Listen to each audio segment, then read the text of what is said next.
If you enjoyed the video, like, comment, subscribe. Welcome to this 13th episode of the Spidey cast. We're going to talk about Kingdom Hearts. I know if you're a fan of the franchise, 13th is kind of funny because Organization 13, 13 Seekers of Darkness. It was not intended to be punny, but Kingdom Hearts is very near and dear to my heart. Another pun. Unintentional in the previous recordings. Now I'm aware that they're puns, but we're going to talk about where the franchise is right now, where it's been in the past, and where I think it should go in the future. Keep in mind, I will be doing retrospectives for the first 4 games. First Kingdom Hearts, Chain of Memories, 358 over 2 days, and Kingdom Hearts 2. But those will be separate videos. For this episode, we're going to do a bit of a Cliff Notes retrospective for each of these games and what made them special and why I think we need to bring back some of the feel of those games in the 4th game and the next trilogy that they're preparing for. Kingdom Hearts 1 was a very special game, and I think it still is, even replaying it all these years later, because it feels different from every other game in the franchise. Obviously, it's the first game, so it has to establish everything, but it's very mysterious. Waking up as Sora after drowning in the ocean into a black void with a bunch of stained glass platforms that have Disney characters embroidered onto them, while fighting a bunch of yellow-eyed black creatures that sink into the ground like shadows and sneak up on you, is creepy. It's eerie for something that seems like it's going to be a simple kids game. We have this mysterious, unexplained voice in the background that's guiding Sora towards the night of fate that he's about to have in the later portions of the game that will change his destiny forever, explaining the Heartless, showing him how to fight. Selphie, Titus, and Waka, the other kids on the island, ask you 3 questions. What's most important to you? What do you want out of life, and what are you afraid of? You choose between a sword, a staff, and a shield, each deciding whether you prioritize defense, magic, or strength. You climb up these ascending glass panes until you reach one final platform. It's here you start seeing Sora's shadow moving independently of him, as it finally turns into a giant behemoth with claws, tendrils for hair, and yellow eyes, having a massive muscular body. This creature is known as the Dark Side.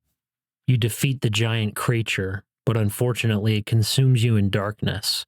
But before Sora can be completely consumed, he wakes up on Destiny Islands with his friends Riku and Kairi. The music in the dream sequence, Destiny, is absolutely terrifying. There's these creepy choirs of men and women eerily saying Destiny in the background, the echo of the eerie choir and the depressing piano melody being played in the background fits this scene perfectly. And just as we get to know Sora, Riku, and Kairi and enjoy their friendship, everything falls apart as the door to darkness is opened up and the world is plunged into everlasting darkness.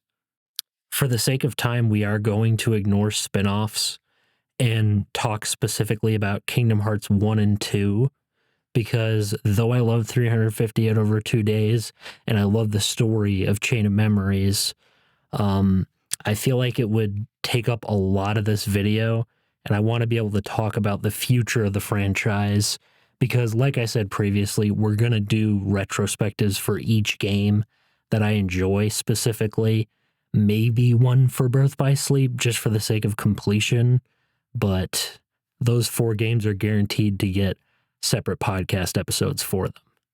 Sora goes up to the eerie door as Kairi vanishes into him after she eerily calls out to Sora. Riku submits to the darkness. As Sora tries to grab his hand and go with him, Riku disappears, and Sora is left with the Keyblade, a mythical weapon that can only be wielded by those who are chosen by the Keyblade. At least in this part of the franchise, that's true. But you'll see later that they kind of sidestep this whole chosen one thing, sadly.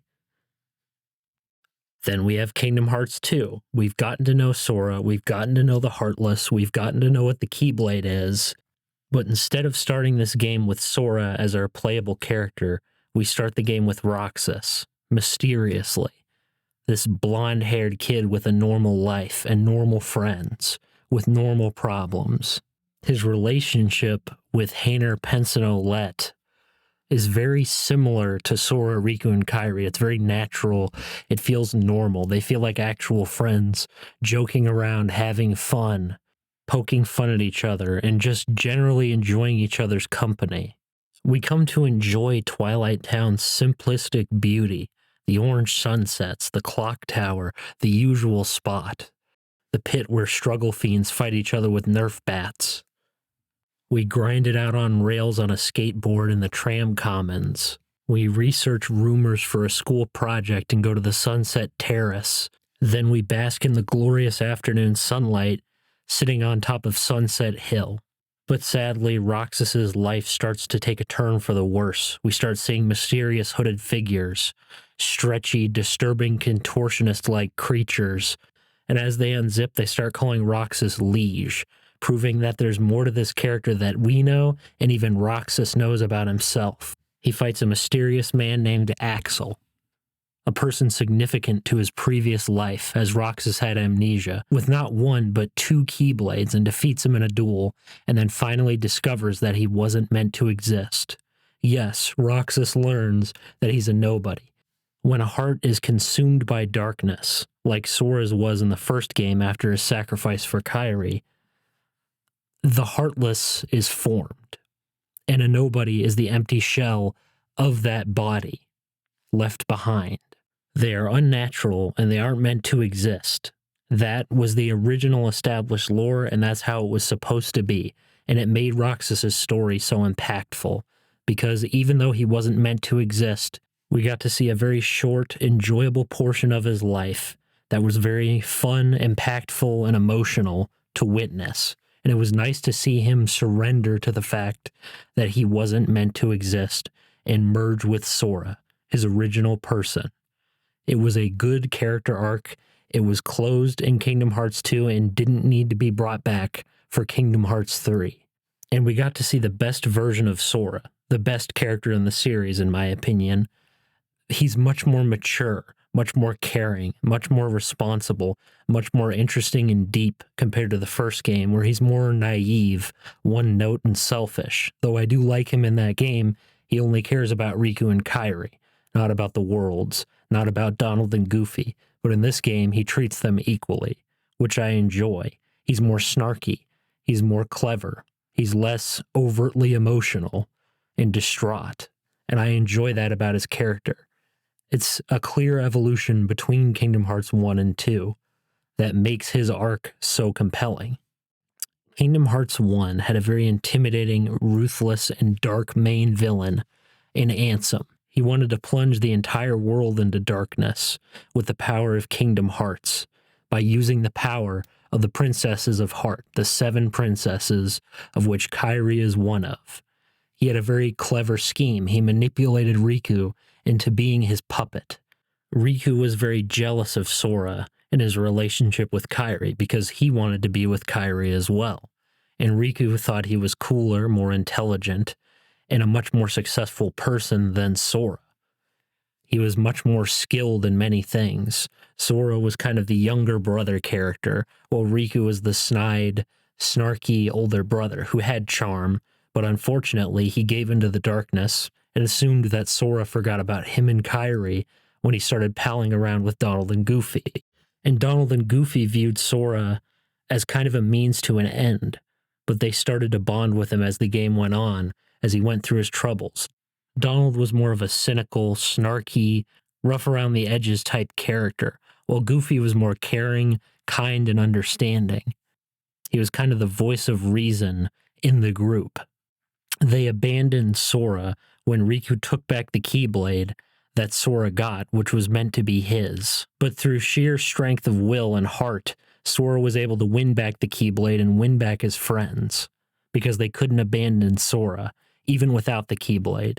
Sora denounced Riku and said his friends are his power, and he got the Keyblade back. Cheesy, but honestly, pretty inspiring and a very entertaining character arc. Kingdom Hearts 2 had Xemnas, and Xemnas was very much a sympathetic villain. He was a nobody who wanted to gain a heart for his Organization 13, his people, his group of nobodies, his lackeys. He wanted to get them hearts, along with himself. By opening up Kingdom Hearts, they believed that they were able to get hearts from it and be able to exist as people, because without a heart, you're not a person. That's how the universe works, and I enjoy that aspect of it. Just like Ansem, Xemnas was very terrifying, calculating, calm, cool under pressure, emotionless in a lot of ways. A very bitter man, yet he has a very bitter edge to him, to non-nobodies, and I thoroughly enjoy him as a character. I think he's an improvement as a villain over Ansem, though I still enjoy Ansem, but he's a bit more one note in comparison to Xemnas. Xemnas has a reason to do what he's doing. Ansem's more just about expanding the darkness. And I think they're both great villains, and I'd say they're equal, but I'd say Xemnas is a bit more compelling than Ansem is. Tetsuya Nomura, the creator of Kingdom Hearts and Final Fantasy, was put in an interesting position. He wanted to leave behind the Kingdom Hearts franchise temporarily, so he decided to ultimately fill the gap between Kingdom Hearts 2 and 3 with spin-offs. 13 years of spin-offs, all on different platforms that weren't PlayStation, from the Nintendo DS, the 3DS, to the PSP. It was a very odd decision that split the fan base, and to this day, we're still debating whether it was worth it. And in my opinion, yes, I do like the DS graphics. I do enjoy that charming PS1 art style, but it would have been better if these games were on the PS2 ultimately. Nomura and Square basically forced anyone who wanted to understand the story of these beloved characters to buy multiple different platforms to understand a significant portion of the overall story. 358 over 2 days expanded the story of Roxas and gave him a friendship far deeper than the one we saw in Kingdom Hearts 2 or from any other character in the franchise. Xion, Roxas, and Axel had the best relationship, period. It's emotional, it's charming, it's very beautiful, their story together. You feel like they care about each other. They're a family. Roxas and Xion, they're into each other. You can tell by the way the dialogue is written, and it feels the most natural I've ever seen in any video game. And Xion's death, in my opinion, is the saddest death in any video game, period. She feels like a real person. Axel feels like a real person. Roxas feels like a real person. It reminds me of that relationship that Sora, Riku, and Kairi had, but it's far closer to it than the Hayner, Pence, and Olette relationship. Birth by Sleep was a prequel. And as a prequel, unfortunately, it introduced a lot of story problems. And it caused a lot of things to get more confusing and muddled. The voice acting was inconsistent. It was starting to get bad. The relationship between Ventus, Aqua, and Terra, while still engaging and charming and interesting, started to feel a bit less natural. It felt more robotic and fake and Disney-like in terms of the acting and the way things were executed. The combat was slower and clunky. The villains were getting more convoluted and confusing. Sora and Riku's backstory is explained a little bit, but it kind of ruins the mystery of the whole Keyblade's chosen one type thing. The fact that Riku gets his Keyblade passed down to him kind of ruins the impact of Sora winning back that Keyblade. I would argue the only interesting story in all of Birth by Sleep is Ventus's, because at least Jesse McCartney puts in a strong effort to make the performance almost as good as his Roxas performance. And his conflict with Vanitas is far more interesting than any of the conflicts in the entire game, in my opinion. Ventus is very much in the Sora mold. He's a naive, calm, caring boy, and I mean the KH1 Sora mold, but he's a bit more childish than he is. At least KH1 Sora had more depth and more personality, but Ventus is good enough for who he is for me not to be too offended by him as a character. I do enjoy his portions of the story, and I think he's the most well-versed character in it. And I also thoroughly enjoy Vanitas being the snarky, wisecracking, evil, dark version of Sora, kind of the rival character, sort of like Riku in Kingdom Hearts 1. He's a foil to Ventus and his ideals about friendship. He was a much more physical threat to the characters, showing up and attacking them throughout the story, attacking Ventus, Aqua, and Terra all on separate occasions. He was a very fierce, intimidating, and mysterious foe that very much fit the vein of the previous villains in Kingdom Hearts 1 and 2. Unfortunately, characters like Master Xehanort, despite how intimidating he is, introduce a lot of problems in the story. There was a lot of convoluted time travel, bringing back of villains that were very much dead in the previous games and written out of the story. It was very much a cop-out to bring back those characters and have more to say about their story, even though their stories were concluded in the games where they died.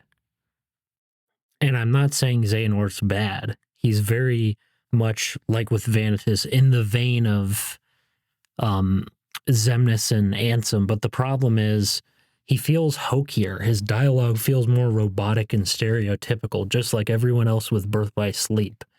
And that's why when Dream Drop Distance came out, they really leaned heavily on Xehanort and the fact that Xehanort was able to bring back these villains and do all this time travel stuff, and it really ruined the story of Kingdom Hearts to me. It really convoluted and complicated everything to a degree that was way too much. It was too much. Now we're going to talk about Kingdom Hearts 3. Kingdom Hearts 3 has a lot of depth. It has a lot of emotional moments. It has some strong writing, a very epic end-of-the-world feel by the end of the game. But the problem is you have a long stretch of filler. And yes, Disney Worlds have been kind of filler in a lot of ways in most of the games, but 1 and 2, to me, are very good at making those worlds not filler. They're very good at integrating Kingdom Hearts elements into their worlds.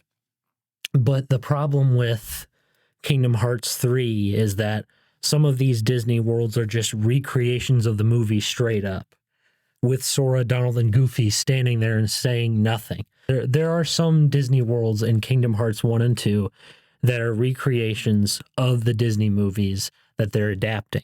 But the thing is, Sora, Donald, and Goofy don't stand there and say nothing while the movie scene plays out the exact same way it did in the movie. There's a lot of depth. There's a lot of heart, and there's a lot of reason for Sora being there. There's a reason why Sora and friends go to these worlds, and that's to open the keyholes, to fight the darkness, to fight the heartless, to fight the nobodies. They all factor into the story in Kingdom Hearts 1 and 2, which is something I thoroughly enjoy about the Disney worlds. Yes, you can say they're filler, but at least they have the Kingdom Hearts elements in them, and they're enjoyable. And you can feel a relationship between the Disney characters and Sora, Donald, and Goofy. They're not just passers-by. They're like old friends who've gone away from Kingdom Hearts 1 to 2. They don't just happen to be in these Disney movies.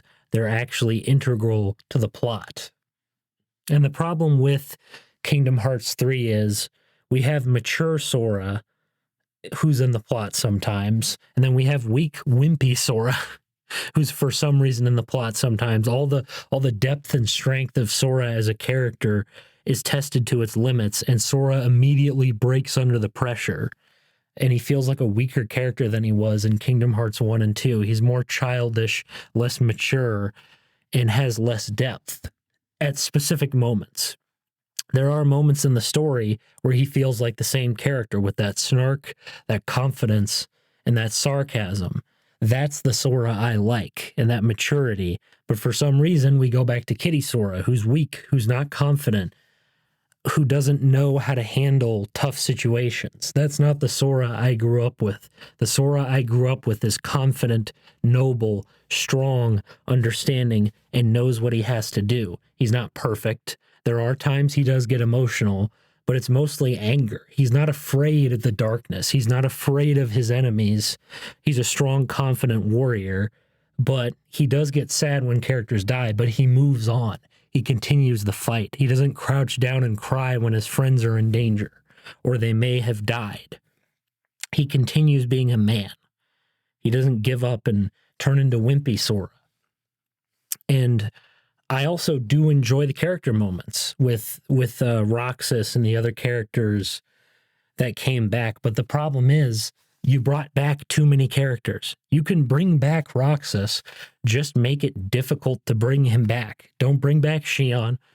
Don't bring back Saïx as a good guy. Stop redeeming characters. Don't redeem Xehanort or his organization. Don't bring characters back to life that are dead. Keep them dead and keep that depth, weight, and that sorrow that we feel when we play those games. Because Xion's death means nothing if she can just come back. Yes, the reunion was nice between her, Axel, and Roxas. It was probably one of the strongest moments in the entire game. But the problem is it undoes what 358 over 2 days was trying to say. And that's my problem. I'm glad Roxas is back. He can be back, but do not bring Xion back. That's just too many people being brought back. Don't bring back Naminé. Keep characters gone. Don't bring back Terra. Keep someone from the Birth by Sleep trio asleep or gone. You can get rid of Ventus too. You can keep Terra and Ventus gone and bring Aqua back. That's fine. I like those characters, specifically Ventus, but his death should serve a purpose.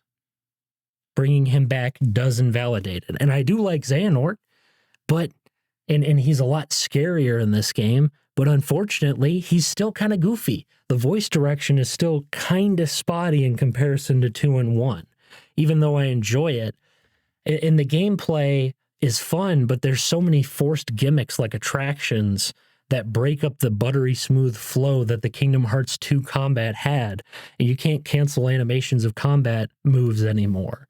It just feels worse than Kingdom Hearts 1 and 2. It doesn't have the depth, the height, or it doesn't have the depth, the heart, or the stakes that Kingdom Hearts 1 and 2 had in Rechain and 358 over 2 days, and even Birth by Sleep. It doesn't have that.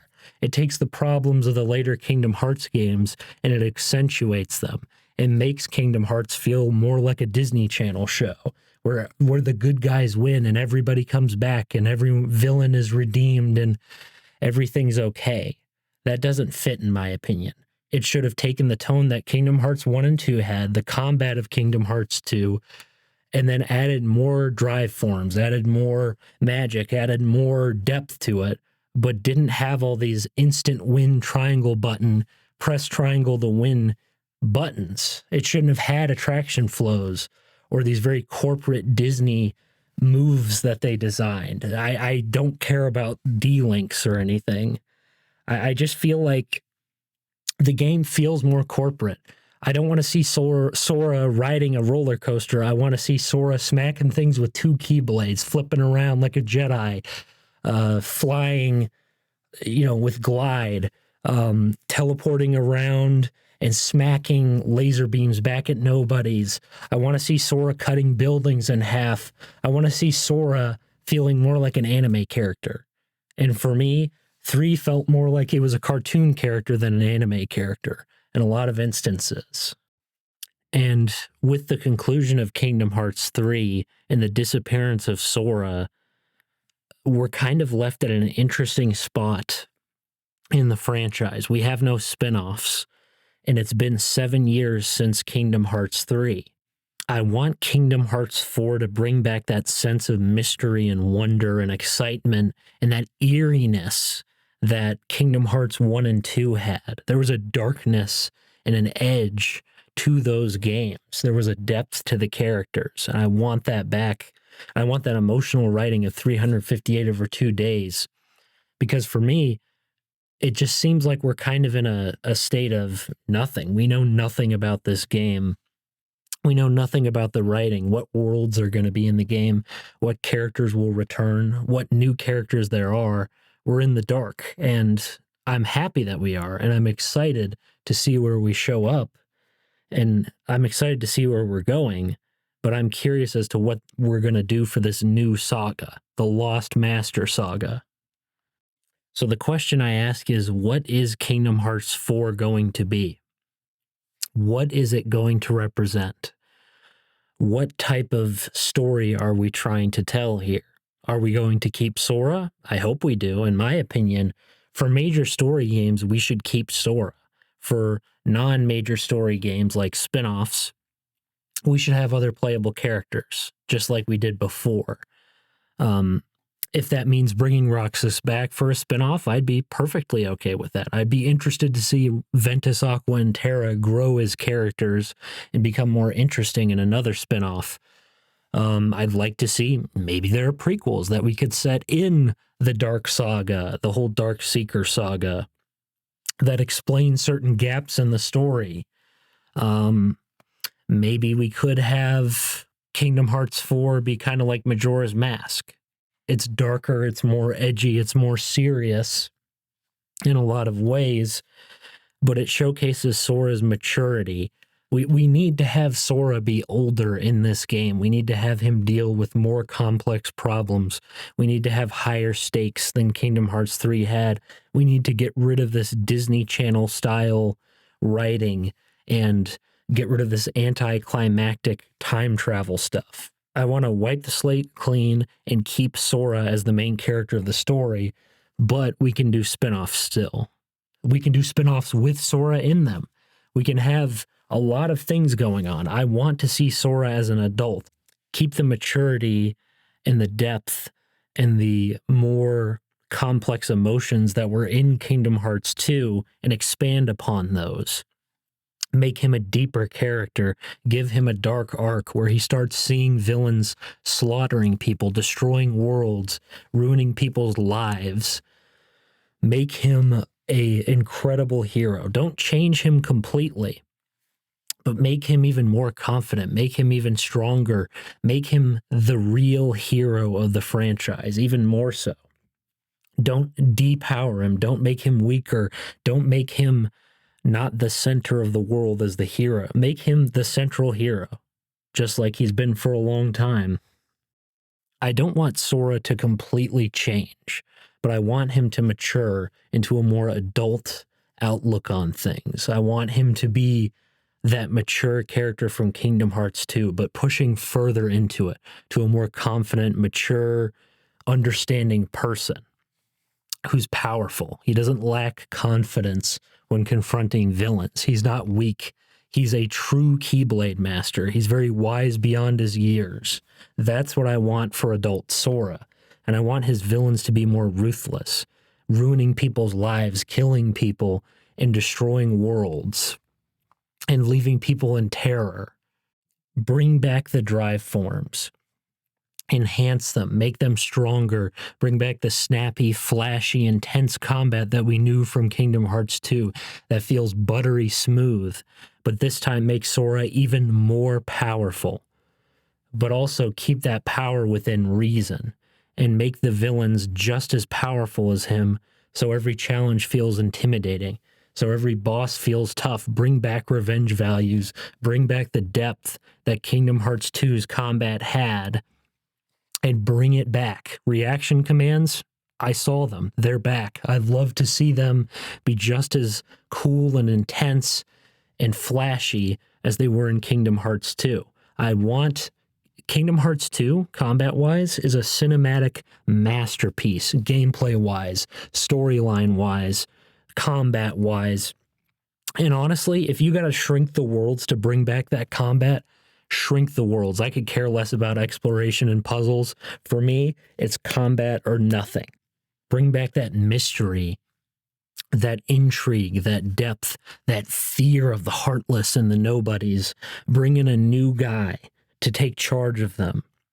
Bring in the Master of Masters and make him the ultimate threat, the catch-all of all evil, the ability to defeat and destroy darkness forever, no matter what the cost. That's his character, but I want him to be ruthless, intimidating, and a very deep character, like every other villain has been in the franchise. But I want him to be more intimidating.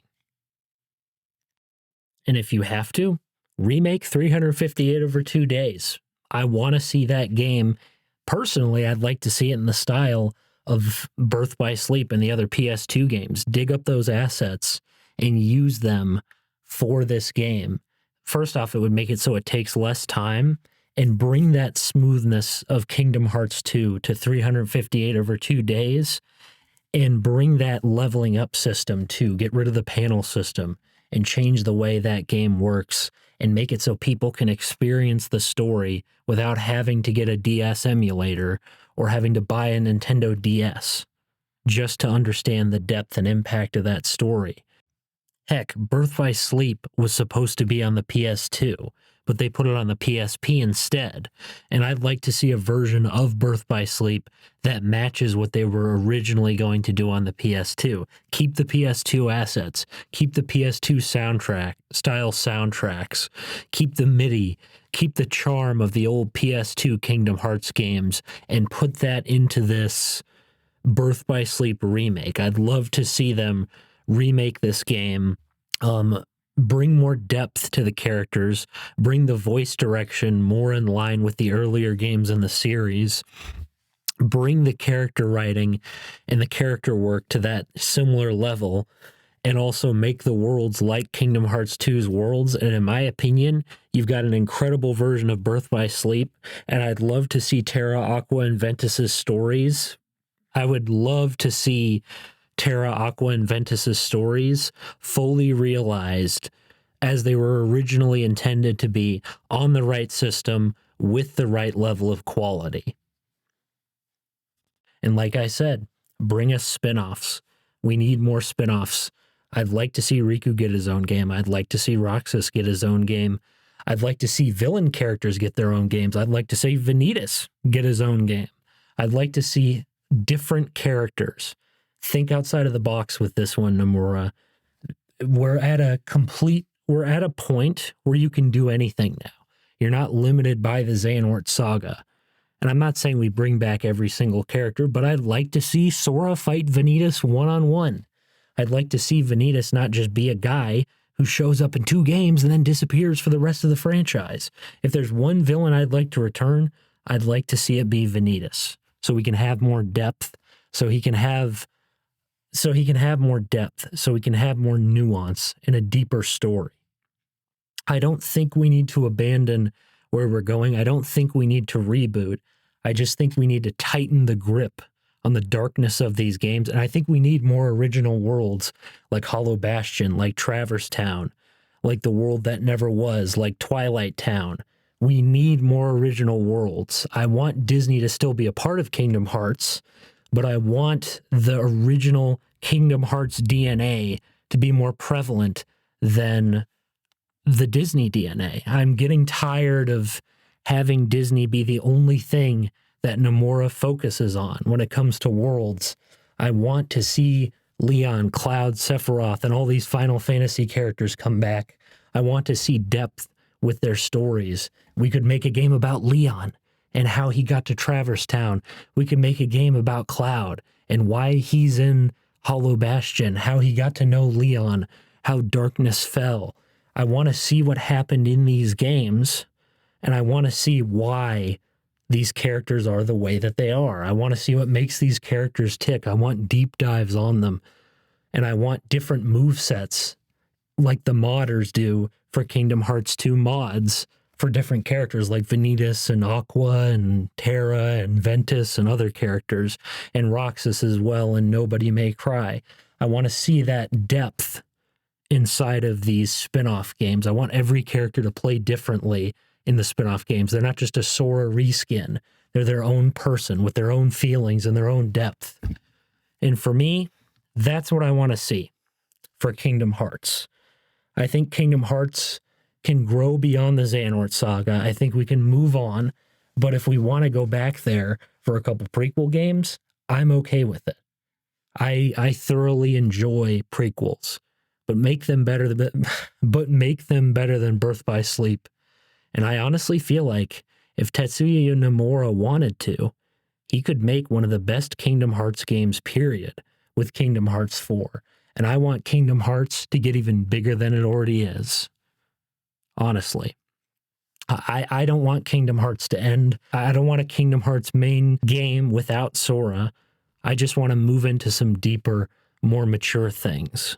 And I want to darken the series and kind of get away from the Disney inspiration a little bit and start putting more original content in the stories. I'm not saying get rid of Donald and Goofy, but add more non-Disney stuff to the games. I do want to leave this video off with a thought that I have about Kingdom Hearts as a whole. Personally, I feel like Kingdom Hearts 1 to 2 feels like the peak of the franchise, and I'm including 358 over 2 days and Rechain of Memories. As much as I critique that game, Kingdom Hearts 1 was A New Hope. Kingdom Hearts 1 was A New Hope of the series. It introduced the concepts of the Keyblade, of Sora, of Riku and Kairi as the main trio, of the Heartless and all that stuff, and the worlds being consumed by darkness and the keyholes. We get to see Ansem. We get to see how he commands the Heartless. We get to see the 7 princesses of Heart. Then we have Rechain of Memories and 358 over 2 days. These games are the Empire Strikes Back of the franchise. The tension ramps up. The new villains are revealed. How the villains operate is revealed. Roxas as a character introduces a gray morality with the nobodies. And it kind of makes you sympathize with some of them. Roxas loses friends left and right. The organization hunts him like a dog. So he decides to strike back and is punished for it by Riku in order to get Sora back. Meanwhile, in Chain of Memories, we get to see Sora be tested as a character in very dark ways. The chain in his memories is being erased. Every link being taken out bit by bit as he forgets Kairi and everyone who's important to him. Sora's confused, angry, and obsessive. He's completely different from the character we've seen before. He pushes his friends away as he starts to pursue Naminé and try to unravel the mysteries of Castle Oblivion, as Organization 13 ominously looms in the background, erasing his memory bit by bit. And Kingdom Hearts 2 is the Return of the Jedi of the franchise. Sora's more mature. He wears a black outfit. He wields 2 keyblades. He's far more powerful than he was in Kingdom Hearts 1 and Chain of Memories. Roxas gets closure for his story arc and is put back in Sora where he belongs. Same with Naminé being put back in Kairi. And Sora and Riku team up together to defeat Xemnas, bringing the story full circle and ending the franchise with the trio back together on Destiny Islands. Roxas and Naminé can now be together forever inside of Sora and Kairi and are very happy that they're back to their original selves. It's a very complete ending. Donald and Goofy are also there too, celebrating with Sora, symbolizing their newfound importance in his life. To close the episode off, I want to pose a question for the Kingdom Hearts fan base at large. Do we think that Kingdom Hearts should have ended at Kingdom Hearts 2?